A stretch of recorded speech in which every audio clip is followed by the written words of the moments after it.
Gəlin baxaq. Bir bulut necə yaranır? Onun hekayəsi düşündüyümüzdən daha maraqlıdır. Demək olar ki, hər gün gördüyümüz o bulutlar. Heç düşünmüsünüz, əslində onlar nədir? Onların necə yarandığını öyrənməyə hazırsınız? Gəlin, bu sualın cavabını birlikdə tapaq.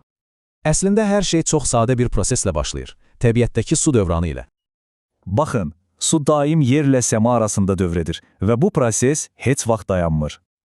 Birinci addım buxarlanmadır. Günəş okeanları qızdırır, su görünməz buxara çevrilir. Bu, buxar yuxarı qalxdıqca soymağa başlayır. Əsas məsələ də elə buradadır. Amma buxarın buluda dönməsi üçün biz rütubətin nə olduğunu başa düşməliyik. İki növ rütubət var, mütləq və nisbi. Gəlin onların fərqinə baxaq. Mütləq rütubətlik sadəcə havadakı suyun konkret miqdarıdır. Yəni, neçə qram su var. Nisbi rütubətlik isə havanın su ilə nə qədər dolu olduğunu faizni göstərir. Burada çox vacib bir məqam var. İsti hava soyuq havadan daha çox su buxarı saxlaya bilir. Məsələn, 30 dərəcə istidə hava çox su saxlaya bilir. Nisbi rütubətlik cəmi 30%dir. Hava 20 dərəcəyə enəndə onun su saxlama tutumu azalır, nisbi rütubətlik artır. Temperatur 10 dərəcəyə düşdükdə isə hava tam doyur, nisbi rütubətlik 100% olur.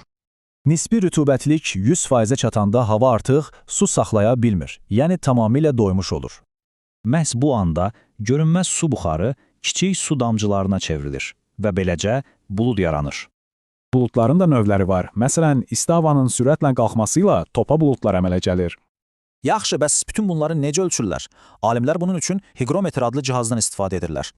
Səmanın nə qədərinin buludla örtüldüyünü ölçmək üçün isə okta deyilən bir şkala var. Məsələn, 0 okta samanın tam açıq, 8 okta isə tam tutqun olduğunu göstərir. Yaxşı, əgər bütün buludlar sudan ibarətdirsə, bəziləri niyə fırtına gətirir? Bu artıq başqa bir hekayədir.